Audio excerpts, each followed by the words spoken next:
15절까지의 말씀 함께 교독하도록 하겠습니다. 사무엘상 21장 1절과 2절 그리고 10절에서 15절까지 우리 한 절씩 같이 교독하겠습니다. 다윗이 노베 가서 제사장 아히멜렉에게 이르니 아히멜렉이 떨며 다윗을 영접하여 그에게 이르되 어찌하여 내가 홀로 있고 함께하는 자가 아무도 없느냐 하니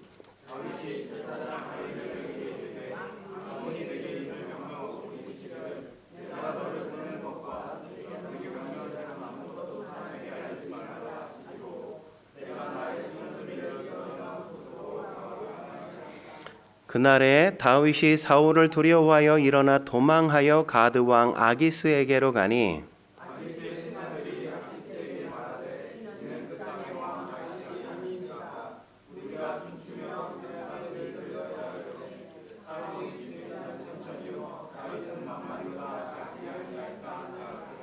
다윗이 이 말을 그의 마음에 두고 가드 왕 아기스를 심히 두려워하여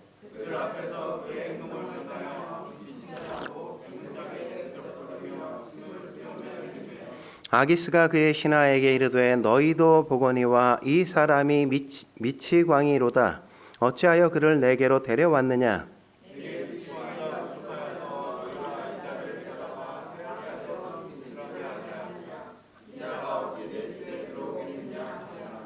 아멘. 오늘은 두려움 지지 말고 이겨야 한다는 주제로 하나님의 말씀 함께 나누고자 합니다. 우리가 인생을 살다 보면 누구나 큰 문제를 만나거나 궁지에 우리가 몰릴 때가 있지 않습니까? 어떤 때는 그 상황이 너무나도 기가 막히기도 하고 이제 내가 죽는구나 이런 생각이 들 때까지도 있단 말이죠. 저도 심근경색 때문에 병원에 가서 약알을 하나 먹었는데 앞이 그냥 캄캄하게 눈을 떴는데도 안 보이더라고요. 그러니까 그 순간 드는 생각이 죽는 게 이런 거구나 그런 생각이 들 때가 있어요. 이럴 땐 두려움에 사로잡혀 대부분 침착성을 잃게 되어지죠. 허둥대게 되어지죠. 정상적인 판단을 할 수가 없게 되어집니다. 어떻게든 이 위기를 벗어나야 한다는 생각밖에 들지 않는단 말이죠. 그래서 대부분 성급하게 행동하지 않습니까? 두려움이 그래서 무서운 거란 말이죠. 우리가 두려움이 오는 걸 막을 수는 없지만 그러나 그 두려움에 압도당하지 않아야 한다는 걸 잊지 말아야 한단 말이죠. 오늘 본문의 다윗 역시도 두려움에 사로잡혀서 오늘 본문에 보면 실수하게 되어지고 그가 실패하는 걸 오늘 본문이 그려주고 있잖아요. 여러분 다윗이 누굽니까? 골리앗을 물리쳤던 영웅 아닙니까? 거기다 그의 믿음은 대단했죠. 믿음의 영웅, 믿음의 용사와 같은 그런 삶이었단 말이죠.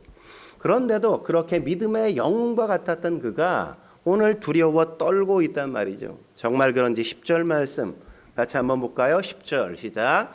그날에 다윗이 사울을 두려워하여 일어나 도망하여 가드 왕 아기스에게로 가니 사울을 두려워했다 이렇게 말하지 않습니까? 그래서 도망쳤다 이러죠. 12절에도 뭐라고 얘기하죠? 12절 같이 읽겠습니다. 시작. 다윗이 이 말을 그의 마음에 두고 가드 왕 아기스를 심히 두려워하여 믿음의 용사여 골리앗을 쓰러뜨렸던 영웅이었던 다윗 역시도 두려움에 사로잡히자 그가 엉뚱하게 행동하게 되는 걸 우리가 본단 말이죠. 왜 두려워했습니까? 사울이 자기를 죽이려 하니까 두려워했단 말이에요. 버티고 버텼지만 더 이상 버틸 수 없어 도망치게 된 겁니다. 한 나라의 영웅에서 하루아침에 도망자 신세, 범죄자 신세로 전락했단 말이죠. 얼마나 이 신세가 처참합니까? 이게 바로 다윗인 겁니다. 여러분 우리 역시 예외가 아니란 말이죠. 우리도 까딱 잘못하면 이렇게 두려움에 압도될 수 있는 겁니다. 그러므로 두려움에 지지 말고 두려움을 이겨낼 수 있어야 한단 말이죠. 그렇다면 두려움은 우리를 어떻게 만들까요? 두려움이 우리를 어떻게 만들까요? 첫째로 두려움은 거짓말을 하게 만들어요. 거짓말을 하게 만들어요. 사람은 두려움이 엄습하면 쉬운 길을 찾게 되어지죠. 쉬운 길이 뭡니까? 거짓말하는 거란 말이죠. 거짓말하면 쉽게 벗어날 거라고 우리가 생각한단 말이죠. 하지만 두려움에서 벗어나는 가장 쉬운 길이 거짓말하는 게 아니라는 겁니다. 거짓말은 일종의 임기응변에 불과하단 말이죠. 오늘 본문이 가장 먼저 얘기하는 게 바로 이것 아닙니까? 다윗이 사울을 피해 노비란 제사장들이 사는 마을로 도망쳤죠. 거기 가서 제사장 아히멜렉을 만나게 되었지 않습니까? 아히멜렉이 다윗을 보니까 좀 수상쩍어 이상해. 왜 행색이 좀. 그래서 묻죠. 왜 혼자 왔냐 이렇게. 그러자 다윗이 뭐라고 얘기합니까? 2절에 이렇게 말한단 말이죠. 2절 같이 읽겠습니다. 시작. 다윗이 제사장 아히멜렉에게 이르되 왕이 내게 일을 명하고 이르기를 내가 너를 보내는 것과 내게 명령한 일은 아무것도 사람에게 알리지 말라 하시기로 내가 나의 소년들을 이러이러한 곳으로 오라 말하였나이다. 지금 뭐 하는 거예요? 거짓말하고 있는 거죠. 거짓말. 비밀작전 수행 중이다. 이렇게 거짓말하고 있잖아요. 왕이 내게 비밀작전을 명했어. 그래서 나를 보낸 거야. 이렇게 그럴듯하게 말한단 말이죠. 그래서 아무에게도 알리지 않고 혼자 이렇게 조용히 온 거라고. 그렇게 거짓말하지 않습니까? 여러분 이게 머리 좋은 겁니까? 아니에요. 이게 머리 좋은 게 아니에요. 그냥 임기응변이고 거짓말을 하고 있는 거란 말이죠. 그런데 이렇게 거짓말을 해서 당장의 위기를 모면하기는 해요. 모면하기는 해. 여러분 지금 다윗에게 가장 시급한 게 뭡니까? 안전한 곳에 피신하는 것이고 또 뭐가 문제예요? 나와 함께한 그룹들에게 먹을 것이 없어서 그거 문제를 해결하고 내게 나를 보호할 만한 무기가 없어서 무기의 문제를 해결하는 거였잖아요. 그런데 이렇게 거짓말을 해서 뭘 얻어요? 그곳에 잠시 쉬기도 하고 먹을 것도 얻고 무기까지도 그가 얻게 되는 걸 우리가 만나게 되었잖아요. 그러니까 이게 유혹이란 말이죠. 유혹. 거짓말하면 되게 쉬워 보인단 말이에요. 쉬워 보여. 왜냐하면 이게 하나님의 공급하는 것보다 훨씬 더 빠른 것처럼 느껴지기 때문에 그런 겁니다. 그래서 6절에 보면 제사장들이 먹을 수 있는, 제사장들만 먹을 수 있는 거룩한 떡을 얻어 먹어서 허기를 면하기도 하고, 오늘 보면 8절과 9절에 보면 그곳에 있었던 골리앗의 칼, 그것을 얻어서 무기까지 얻게 된단 말이죠. 그런데 여러분 잘 생각해 보십시오. 골리앗을 처음 만났을 때 다윗이 어땠어요? 다윗이 그냥 물매와 돌 몇 가지 가지고 그냥 골리앗을 향해 나가면서 너는 칼과 창과 단창으로 내게 나오지만 나는 만군의 여호와의 이름으로 가지고 나간다 이러면서 나가잖아요. 그때 그는 무기가 있지 않았어요. 그럼에도 불구하고 그는 당당하게 나가지 않았습니까? 그런데 오늘 여기서는 어때요? 두려움에 사로잡혀 있잖아요. 골리앗이 칼이 없으면 내게 무기가 없으면 안 돼. 그 생각에 사로잡혀서 덜덜 떨고 있는 게 지금 다윗의 모습이라고요. 칼이 없으면 내가 죽을 것 같다는 두려움. 그래서 거짓말을 해서라도 이 칼을 무기를 얻어야 된다고 생각하는 이 마음. 이게 지금 다윗의 모습인 겁니다. 여러분 하나님의 이름을 의지하고 물매와 돌을 들고 골리앗을 향해 달려가던 다윗과 오늘 골리앗의 칼이라도 있어야 된다고 생각한 이 다윗, 둘 중에 어떤 때가 더 센 것처럼 보입니까? 무기가 있지 않아도 만군의 여호와의 이름을 부르면서 나아갔던 그때가 훨씬 더 다윗이 위대하게 보이고 용사처럼 보이고 영웅처럼 우리에게 보여지잖아요. 그때가 훨씬 더 센 것처럼 보여지지 않습니까? 그에겐 아무 무기가 없을지라도 만군의 여호와의 이름으로 나아갔던 그때가 가장 멋있었단 말이죠. 그런데 여러분, 우리도 다윗처럼 그렇게 행동할 때가 많다고요. 다윗처럼 거짓말을 하고 뭔가를 얻지만 그게 사실 나의 안전을 또 내가 원하는 걸, 내가 모든 걸 누리게 되는 건 아니란 말이죠. 그건 그 어느 때보다도 약한 상태라는 걸 우리에게 보여주는 것 아닙니까? 여러분 만약에 여기서 다윗이 제사장에게 가서 거짓말하지 않고 솔직하게 정직하게 얘기했다면 하나님께서 그에게 또 다른 피할 길을 만들어 내셨겠죠. 근데 그는 그냥 그게 너무나도 두려운 거죠. 그래서 내가 나의 안전을 보장하리라. 내가 거짓말을 해서라도 내가 살 거야 라는 마음 때문에 쪽팔림을 경험하게 되는 것 아닙니까? 여러분 거짓말은 늘 부작용이 따라온단 말이죠. 이때까지 몰랐어. 거짓말하고 내가 안전을 보장받고 무기도 얻어서 너무너무 좋았단 말이에요. 근데 나중에 어떤 부작용이 나타납니까? 거짓말을 하자 3가지 부작용이 나타나죠. 첫째 뭡니까? 85명의 제사장이 그냥 하루 한 번에 다 죽어버린단 말이에요. 예? 그리고 두 번째, 다윗 자신도 엄청 초라하게 되어지죠. 예? 그리고 세 번째, 하나님의 영광 또한 가리게 되는 걸 우리가 확인하게 되어지잖아요. 그때 거기에 누가 있었냐? 사울의 목자장이었던 도액이라는 사람이 있었거든요. 그가 이걸 다 보고 나서 나중에 사울에게 가서 밀고 하게 되어지죠. 노베 제사장들이 다윗에게 먹을 걸 주고 무기까지 줬어. 이렇게 밀고 하게 되어지죠. 어떻게 해요? 거기 있었던 모든 제사장 85명이 하루아침에 그냥 다 죽게 되어버렸단 말이죠. 예? 이 학살의 근거를 제공한 게 누구예요? 다윗이었다고요. 다윗. 왜? 다윗이 거짓말했기 때문에. 예? 정말 그런지 여러분이 못 믿는 것 같으니까 사무엘상 22장 22절 같이 한번 읽어보도록 하겠습니다. 22장 22절 시작. 다윗이 아비아달에게 이르되 그날에 에돔 사람 도액이 거기 있기로 그가 반드시 사울에게 말할 줄 내가 알았노라. 내 아버지 집의 모든 사람 죽인 것이 나의 탓이로다. 누구 때문에 85명의 제사장이 죽었다고요? 나 때문에. 내가 뭘 해서? 거짓말을 해서. 예? 나 때문에 죽었다고 말하잖아요. 두려움에 사로잡히면 이런 일이 벌어진단 말이죠. 두려움에 사로잡히면 나중에 낭패에 빠지게 되어지는 겁니다. 그렇기 때문에 두려움에 사로잡히지 않도록 두려움을 방치해버리면 안 된단 말이죠. 여러분 그런 말 있잖아요. 두려움이 노크하면 믿음으로 대응하라. 그러면 이길 수 있다. 예? 두려움이 오면 어떻게 해야 돼요? 믿음으로 반응할 수 있어야 한단 말이죠. 두려움은 믿음으로 반응해야 이기는 겁니다. 두려움은 우리가 기도로 반응해야 이길 수 있는 거란 말이죠. 두려움을 방치하게 되어지면 엄청난 비극이 벌어지는 겁니다.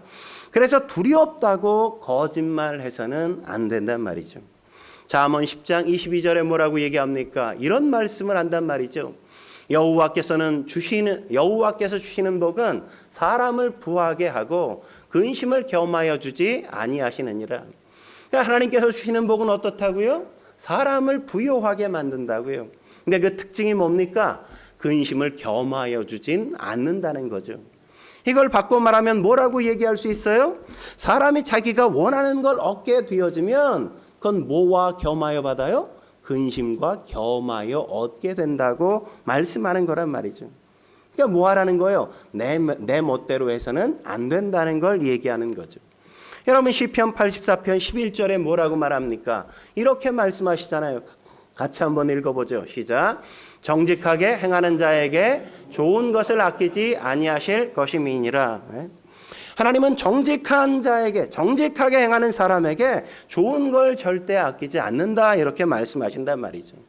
이걸 뒤집어 말하면 거짓말하는 자들에게는 절대 좋은 걸 주시진 않는다 이런 말씀 아닙니까? 그래서 믿음을 뭐라고 정의할 수 있을까요? 믿음이란 결과를 하나님께 맡기는 것이라고요. 믿음이 뭐라고요? 결과를 하나님께 맡기는 것, 그게 바로 믿음이란 말이죠.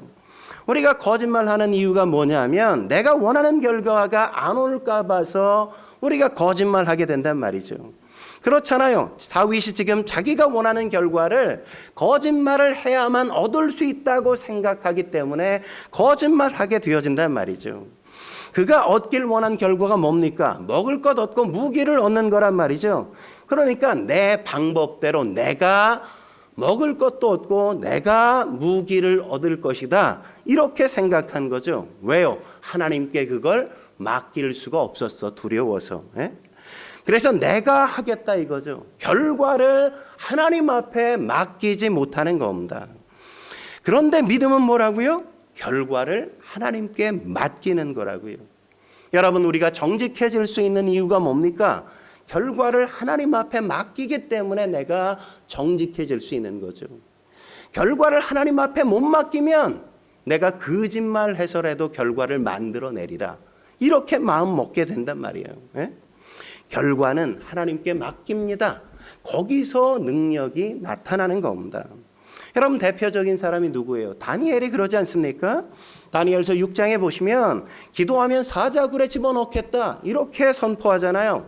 왜 그랬습니까? 사람들이 다니엘의 흠을 잡아서 어떻게 잡아놓으려고 하는데 다니엘을 아무리 살펴봐도 그냥 흠이 하나도 없는 거야. 하나도. 이렇게 흠 없는 사람이 있나? 정말 그런지 다니엘서 6장 4절 같이 한번 읽어보도록 하죠. 같이 읽겠습니다. 시작. 이에 총리들과 고관들이 국사에 대하여 다니엘을 고발할 근거를 찾고자 하였으나 아무 근거 아무 허물도 찾지 못하였으니 이는 그가 충성되어 아무 그릇됨도 없고 아무 허물도 없음이었더라. 아무 흠잡을 데가 없었단 말이죠. 그래서 보니까 그가 기도하고 있거든, 이방신에게. 그러니까 법을 만들기를 이방신에게 기도하면 사자굴에 던져 넣으리라. 이렇게 법을 제정한 거예요. 누굴 잡기 위해? 다니엘만을 잡기 위해서 법을 만든 거예요. 여러분, 그 법을 만들었다는 거 다니엘 몰랐을까요? 다니엘 알았잖아요. 아니, 그걸 알았으면 자기가 매일 규칙적으로 창문을 열고 기도하는 걸 사람들이 안다는 걸 알았으면 이 법이 제정되면 어떻게 해야 돼? 그냥 조용히 창문 닫고 입을 뒤집어 쓰고 그냥 조용히 침묵으로 기도해야 될 거 아니에요. 누가 그걸 눈치챘어? 너 기도했지? 이러면 나 안 했어? 이렇게 잡아 떼려고 해야 되는 거 아니에요. 근데 오늘 다니엘은 그렇게 하지 않는다고요. 그는 극도로 정직했단 말이죠. 그는 안 속이겠다. 이렇게 작정하고 있는 겁니다. 사람들이 다 나를 지켜보고 나를 잡아넣으려고 하고 있는 걸 알면서도 그는 창문을 열고 평상시처럼 동일하게 기도하고 있단 말이죠. 그럼 뭐예요? 볼 테면 봐. 너희가 고소하려면 고소해봐. 너희가 나를 사자굴에 집어넣으려면 집어넣어봐. 이런 거잖아요. 왜 그럴 수 있는 겁니까? 그가 믿음이 대단하기 때문에 물론 그럴 수도 있죠. 근데 더 중요한 건 뭡니까? 결과를 하나님께 맡기는 거죠. 내 생명은 하나님 것입니다. 하나님이 죽게 하시면 죽고 살게 하시면 저는 살 수 있는 겁니다. 그 결과를 하나님 앞에 맡기는 거란 말이죠. 내가 결과를 결정짓겠다 그러면 그렇게 행동하지 못하죠. 무조건 난 어떻게라도 살고 봐야 돼 이런 마음이었다면 그런 결과를 얻기 위해 이런 거짓말쯤은 누구나 다 하는 거야 라고 자기를 합리화하면서까지 거짓말했을 거 아니에요. 하지만 다니엘은 그런 생각을 절대 하지 않습니다. 그냥 정직해버린단 말이죠. 다니엘이 그렇게 정직할 수 있었던 일이 뭡니까? 이유가 뭡니까? 결과를 하나님께 맡길 수 있었기 때문이란 말이죠. 순종한 후에 어떻게 될지 난 몰라요. 그러나 하나님께 나를 맡깁니다. 그렇게 하면 여러분 누가 바빠질까요? 내가 바빠요? 나는 할 게 없어. 누가 바빠져? 하나님이 바빠지시겠죠. 그때부터는. 아브라함도 모리아산에서 이삭을 바칠 때도 그러지 않았습니까? 하나님이 아들을 번제로 드리라 그래. 아브라함이 그 다음날 어떻게 합니까? 예, 알았습니다. 아들 잡아 드리라고요? 예, 그럼 드리지요. 아브라함이 이랬단 말이에요. 그는 계산하지 않습니다. 왜 계산하지 않아요? 내 아들을 통해 하늘의 별과 같이 바닷가의 모래처럼 내 자손을 많게 만들리라. 하나님이 그렇게 약속하셨거든요. 그러면 아들을 잡아서 드리라는 이 문제, 모래처럼 많게 만들어 주시는 이 두 가지가 어떻게 조합이 안 돼. 우리가 조합시키려고 노력할 이유도 없어.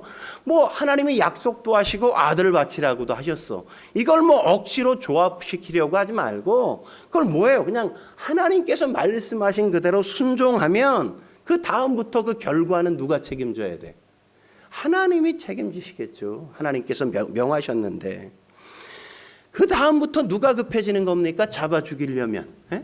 하나님이 급해지는 거죠. 하나님이. 급할 때 보면 하나님이 어떻게 하세요? 2번 이름을 부른다고 2번. 아브라함아, 아브라함아. 뭐예요?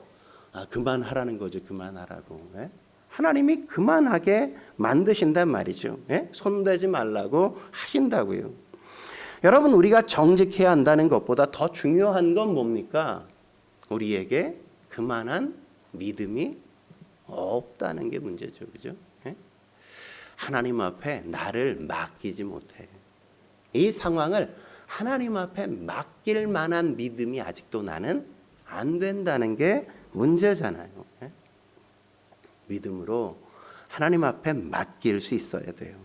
정직한 자에게 좋은 것을 주신다고 말씀하셨잖아요.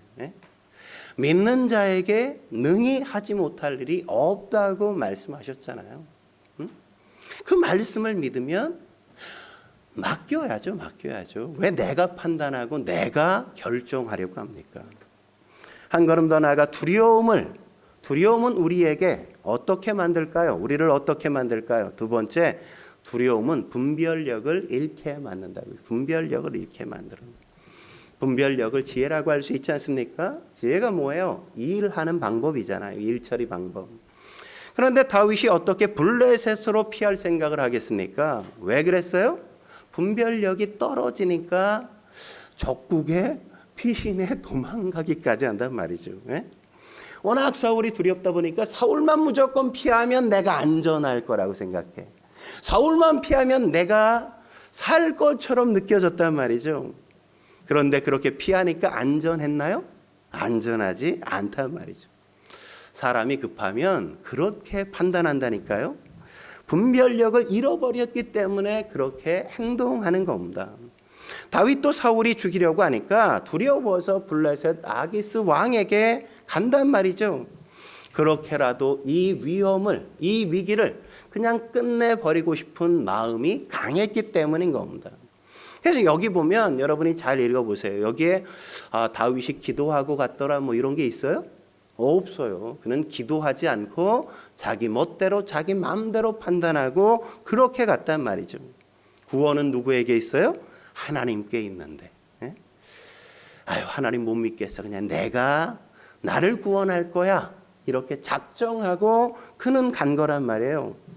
사실 이런 위험이 내 앞에 닥쳐올 때 우리에겐 뚜렷한 대책이 있습니까? 대책이 없단 말이죠. 성도는 어떻게 해요? 그래서 그런 순간이 찾아오면 하나님 앞에 엎드려 기도하고 하나님 앞에 맡기는 걸 하는 거예요. 그게 성도죠. 그게. 내가 뭐 한다면 뭐 답이 있습니까? 대책이 있습니까? 내 의지대로 뭔가 이루어갑니까? 아무것도 안 된다고요. 여러분 룻기에 보면 나오미의 남편 엘리멜렉이 나오는 걸 우리가 보지 않습니까? 엘리멜렉? 그는 원래 베들레헴에 살았거든요. 근데 갑자기 흉년이 찾아온 거야. 그래서 흉년이 찾아왔다고 뭐 사람들이 다 이민 가요? 이민 가진 않죠. 근데 엘리멜렉도 너무너무 두려웠나 봐. 흉년이 들어서. 이렇게 있다간 그냥 우리 가족 다 굶어 죽는 건 아닐까? 근데 이 사람이 아주 정보력도 좋을 뿐만 아니라 근데 귀가 좀 얇았던 것 같아. 귀가.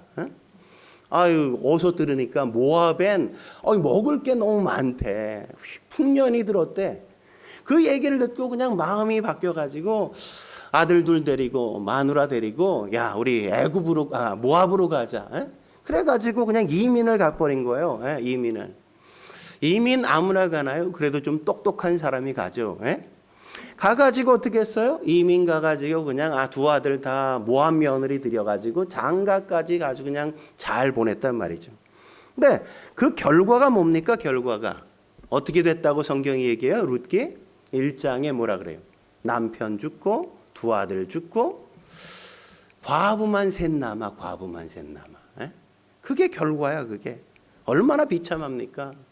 왜 이런 결과가 주어졌죠? 엘리멜렉의 결정 때문이죠. 엘리멜렉이 왜 이민을 결정했습니까? 이 기근이 흉년이 두려워서 두려움에 사로잡히다 보니까 그냥 마음대로 결정해서 이민 갔단 말이죠. 그러니까 두려움 때문에 그냥 막 결정한 거야. 신중함을 잃었어. 하나님 앞에 기도하지도 않았어. 자기 멋대로 했다고요. 여러분 엘리멜렉이라는 이름의 뜻이 뭔지 아세요? 엘리멜렉은 하나님은 나의 왕이시다예요. 하나님은 나의 왕이시다. 근데 하나님은 나의 왕이신 사람이 하나님과 전혀 상의하지 않고 지 마음대로 지 멋대로 그냥 결정한 거란 말이죠. 그래서 인생이 무너지는 것 아닙니까? 엘리멜렉처럼 결정한 게 오늘 본문의 다윗이란 말이죠. 다윗. 누가 아기스한테 가라 그랬어요? 급하니까 그냥 두려움에 사로잡히니까 지멋대로 그냥 도망간다는 게 아기스한테까지 도망간 거 아닙니까? 우리도 두려우면 그렇단 말이에요. 예외가 아니라고요. 우리도 두려우면 그렇게 간단 말이죠. 근데 그 결과 뭐라고요? 폭삭 망하는 거라고요. 망하는 거. 여러분, 두려움은 이렇게 삶을 파괴하는 겁니다. 우리의 삶을 파괴하는 게 다른 게 아니라 나라고요. 내가 내 삶을 파괴한다고. 그래서 자업자득이다 이런 말 하잖아요. 두려움에 나를 방치해서 내가 마음대로 결정해서 내 인생을 내가 망가지게 만든다니까요. 두려움에 사로잡히자 하나님께 도움을 구해야 되는데 도움을 구하지 않아. 기다려야 되는데 기다리지 못해. 시간이 필요해요. 좀 기다려야 돼요. 근데 그걸 못하는 겁니다. 로마서 5장에 보면 그런 말씀 나오잖아요. 3절에 뭐라고 얘기합니까? 우리가 환난 중에도 환난이 찾아와 고난이 찾아와 내가 어떻게 할 수 없어. 그럼 얼마나 두려워. 그때 어떻게 해요? 즐거워하나니 이는 환난은 뭐예요? 인내를 낳고. 여기서 인내가 뭡니까? 근육을 기르는 게 바로 인내란 말이죠. 여러분, 운동한다고 뭐 한 번 운동해서 근육이 막 길러져? 안 길러져요. 운동을 그냥 적정한 시간 해야 근육이 길러진단 말이죠. 그러니까 인내가 필요하다는 건 뭐예요? 시간이 필요하다는 거예요. 인내가 키워지려면 시간이 필요하다고. 그리고 4절에 뭐라 그래요? 인내는 뭐예요? 연단을 낳고. 그죠? 연단이 뭡니까? 인격이 자라는 거란 말이죠. 인격이 자라는 거. 여러분, 인격이 하루아침에 자라요? 아니죠. 수없이 깨지면서 어려움을 버티면서 인격이 자란단 말이죠. 그러니까 여기도 뭐가 필요해요? 시간이 필요한 거라고요. 시간이 필요한 거. 여러분이 밥 많이 하잖아요. 밥할 때 중요한 것 가운데 하나가 뭐예요? 뜸 들이는 거 아닙니까? 뜸 들이는 거. 밥을 막 끓었다고 뚜껑 바로 열면 어떻게 되어져요? 우리 권 집사님 어떻게 됩니까? 딱 열면 밥이 설었죠. 그죠? 뭐 밑은 다 타고 위는 그냥 안 익은 생쌀이야. 왜 그렇게 됐어요? 뜸을 들이지 않아서. 뜸 들인다는 게 뭐예요? 기다려야 된다는 거죠. 안에서 이게 잘 익도록 시간을 기다려줘야 된다는 거잖아요. 하나님이 최상의 밥을 지으려면 뜸 들이는 시간이 필요하다는 겁니다. 우리가 그때까지를 기다릴 줄 알아야 돼. 인내할 줄 알아야 돼. 그러니까 뜸 들이는 것, 기다리는 게 뭐예요? 축복의 시간이란 말이죠. 뜸이 필요한 겁니다. 여러분, 부자 청년, 성경에 나오는 부자 청년 아시지 않습니까? 예수님이 사실 그를 굉장히 잘 봤어요. 어떻게 그걸 알아요? 예수님이 나를 따르라고 그러시잖아요. 그 청년 보자마자. 근데 그 청년에게 약점 하나가 있지 않았습니까? 그 약점이 뭡니까? 그 마음에 두려움이 있었단 말이죠. 예수님이 그 청년 보고 뭐라고 얘기해요? 부자니까. 야, 네 가진 모든 재산 팔아가지고 가난한 자들에게 다 나눠줘. 그리고 날 쫓아. 이러니까 이 청년 그때부터 마음이 힘들어하죠. 그죠? 재산이 예수님께 아무 문제가 되지 않는단 말이죠. 그러니까 다 그냥 주고 오라고 얘기하는 거죠. 여러분, 예수님 어떻게 하십니까? 오병이어의 기적을 만드시잖아요. 오병이어로 5,000명 먹이시지 않습니까? 아니, 예수님이 하시고자 하시면 오병이어로 5,000억 못 만들겠어요? 만드시겠죠. 그러니까 재산은 예수님께 계산에 넣을 만한 게 되지 않는다는 걸 우리가 거기서 확인하는 거죠. 그러니까 그거 다 나눠주고 나 따라와. 이렇게 말씀하시죠.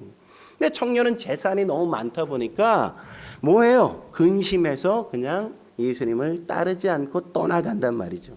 왜요? 두려운 거죠. 두렵다는 건 뭡니까? 내가 그것을 의지하고 있다는 거잖아요. 재물이 사라질 것에 대한 두려움. 그것에 그냥 마음이 언제나 가 있다고요.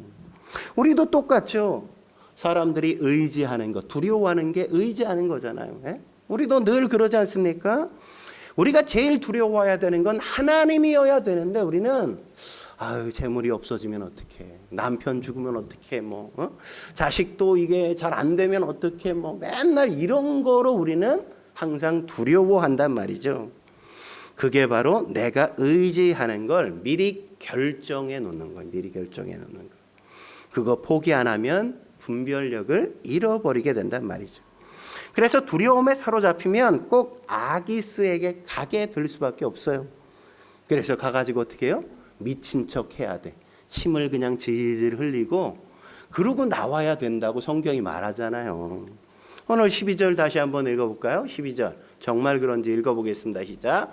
다윗이 이 말을 그의 마음에 두고 가드왕 아기스를 심히 두려워하여 그들 앞에서 그의 행동을 변하여 미친 체하고 대문짝에 그적거리며 침을 수염에 흘리매. 여러분 스타일 완전히 구기지 않았습니까? 그죠? 흑역사를 이렇게 만든다고. 왜? 두려워하니까. 사울이 두려워 도망쳤는데 뭐라고요? 아기스를 심히 두려워하여. 두려워 도망쳐 간 곳이 더 두려운 곳이야. 우리가 분별력을 잃어버리니까 그런 짓만 자꾸 하게 된다니까요. 그러면 두려움이 올 때 우리가 어떻게 반응해야 되는가? 어떻게 반응해야 돼요? 두려움이 오면 우리가 기도로 반응하고 믿음으로 반응해야 된단 말이죠. 여러분 회당장 야이로 기억하십니까? 딸이 죽었어요. 예수님 모시고 가는데 딸이 죽었다는 얘기가 사람들에게 온다고. 그 소식을 듣고 예수님이 뭐라고 얘기합니까? 마가복음 5장 36절에 두려워 말고 믿기만 하라 이렇게 말씀하시잖아요. 뭐가 문제라는 거예요? 두려움이 문제라는 거죠. 우리가 망치는 대표적인 게 두려움이라고 예수님께서 말씀하시는 거예요. 여러분 잠언 29장 25절에도 이렇게 말씀하시잖아요. 같이 읽겠습니다. 시작. 사람을 두려워하면 올무에 걸리게 되거니와 여호와를 의지하는 자는 안전하리라. 사람을 두려워하게 되어지면 어떻게 된다고요? 올무에 걸려. 우리가 올무에. 저도 마찬가지예요. 저도 그래요. 사람을 두려워하면 늘 꼭 함정에 걸려. 함정에 빠져. 하지만 여호와를 의지하게 되어지면 뭐예요? 안전하다고. 거기가 안전하다고. 여호와를 의지하는 것, 그게 우리의 안전이란 말이죠. 여러분 오늘 본문의 상황을 노래한 내용을 가지고 이 사건을 경험하고 노래한 다윗의 시편이 시편 34편이에요. 시편 34편. 여러분 시편 33편의 표제에 보면 그렇게 나와 있어요. 다윗이 이 두려움을 어떻게 극복했다고 말합니까? 두 가지로 극복했다고 나와요. 첫째 뭐 했냐? 두려움을 극복하기 위해서 그가 그냥 두려우면 늘 그냥 찬송을 했어. 찬송하고 찬송하고 또 찬송하고 두려움이 밀려올 때마다 그냥 찬송했다 이렇게 얘기한단 말이에요. 그리고 두 번째 뭐 했냐? 두려움을 이기기 위해서 기도했다 이렇게 성경이 말해주고 있단 말이죠. 그래서 그가 두려움을 이겼다고 말해요. 1절부터 우리 4절 같이 한번 읽어보겠습니다. 1절부터 4절까지 시작. 내가 여호와를 항상 송축하며 내 입술로 항상 주를 찬양하리이다. 내 영혼이 여호와를 자랑하리니 곤고한 자들이 이를 듣고 기뻐하리로다. 나와 함께 여호와를 강대하시다 하며 함께 그의 이름을 높이세. 내가 여호와께 간구하며 내게 응답하시고 내 모든 두려움에서 나를 건지셨도다. 할렐루야. 계속해서 1절부터 3절까지 계속 반복되는 단어가 뭡니까? 찬송하고 찬양하고 여호와를 높이고 하나님을 기뻐하고 그렇게 얘기하잖아요. 두려움이 올 때마다 그는 두려움을 이겨내기 위해 찬송하고 찬송하고 또 찬송하고 또 찬송한 거예요. 그리고 나서 어떻게 했다고요? 그 다음에 그는 내가 간구함에 여호와께 간구함에 어떻게 됐어요? 응답하시고 그 모든 두려움을 이겨냈도다 이렇게 성경이 말씀하고 있잖아요. 그러니까 우리가 두려우면 어떻게 해야 돼? 우리가 찬송해야 돼. 두려울 때마다 찬양해야 돼. 여러분들이 여기서 찬양하는 거 여러분들이 계속 자꾸 찬양을 익숙하게 만들어야 돼. 그래서 삶의 장에서 늘 찬양이 내 삶을 지배하면 내 속에 오는 불안, 염려, 근심, 걱정 이런 것들이 나를 사로잡을 수가 없다고요. 근심이 오거나 걱정이 되거나 뭐 두렵거나 염려와 불안이 생기면 계속해서 찬양하셔야 돼요. 찬양하셔야 돼요. 그러면 그런 게 싹 사라지는 거예요. 그 다음에 어떻게 해야 돼요? 기도해야죠. 기도해야죠. 기도하면 마음에 확신이 들어요. 하나님이 하나님이신데, 내가 하나님의 자녀인데 세상이 나를 어떻게 할 거야? 하나님이 나를 사랑하시는데. 그 확신이 들면 그런 게 아무 문제가 안 되는 거예요. 그래서 이 시편 33편 4절을 미국 사람들은 링컨 구절이다 이렇게 얘기해요. 링컨 구절이다. 링컨 대통령도 되게, 에브라함 링컨도 되게 두려움이 많았던 것 같아요. 근데 그의 어머니가 유산으로 그에게 성경책을 딱 물려준 거예요. 엄마가 보던 성경책을. 근데 그래서 지금까지 그 성경책이 국보처럼 여겨져요. 그래서 우리가 링컨 기념관에 가면 거기에 링컨이 성경책을 딱 보는 장면이 있는데 거기에 성경을 딱 펼친 데가 어디냐면 시편 34편이야.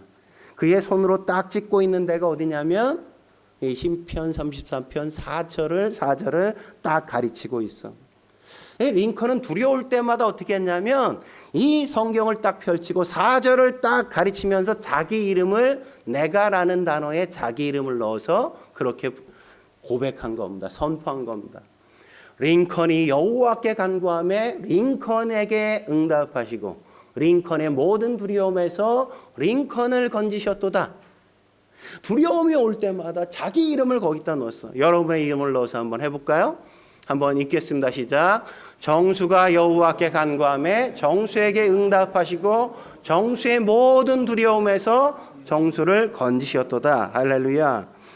그렇게 해야 한단 말이죠. 링컨은 이렇게 두려움을 이겼습니다. 이 말씀이 링컨을 살린 거란 말이죠. 두려움은 파괴시킨다고 얘기했잖아요. 링컨은 이렇게 두려움을 이겨낼 수 있었던 건 파괴될 뻔한 링컨의 파괴될 만한 인생들을, 그 어려움들을 찬양함으로, 기도함으로 이겨내서 그 모든 것들을 이겨낼 수 있었단 말이죠. 우린 오늘 다윗과 같은 대단한 영웅도 이렇게 두려움에 사로잡히면 큰 실수하고 실패할 수 있다는 걸 반면교사 삼아야 한단 말이죠. 그래서 어떻게 해야 돼요? 두려움이 밀려오면 하나님 붙들어야 돼요. 결과를 하나님께 맡겨야 된단 말이죠. 그러면 다니엘처럼 어떤 상황에서도 정직할 수 있다고요. 정직할 수 있어. 하지만 결과를 하나님께 맡기지 못하면 어떻게 해요? 우리는 거짓말하게 돼. 거짓말하면 우리의 분별력이 상실돼서 망할 수밖에 없단 말이죠. 그렇기 때문에 내가 결정하지 않고 하나님이 결정하시도록 하나님께 맡기려면 우리가 뭘 해야 돼요? 두 가지. 찬양하고 기도하고. 찬양하고 기도하고. 두려울 때마다, 불안할 때마다, 걱정이 될 때마다 찬양하고 기도하고. 찬양하고 기도하고. 그러니까 여러분이 해야 될 건 그거지.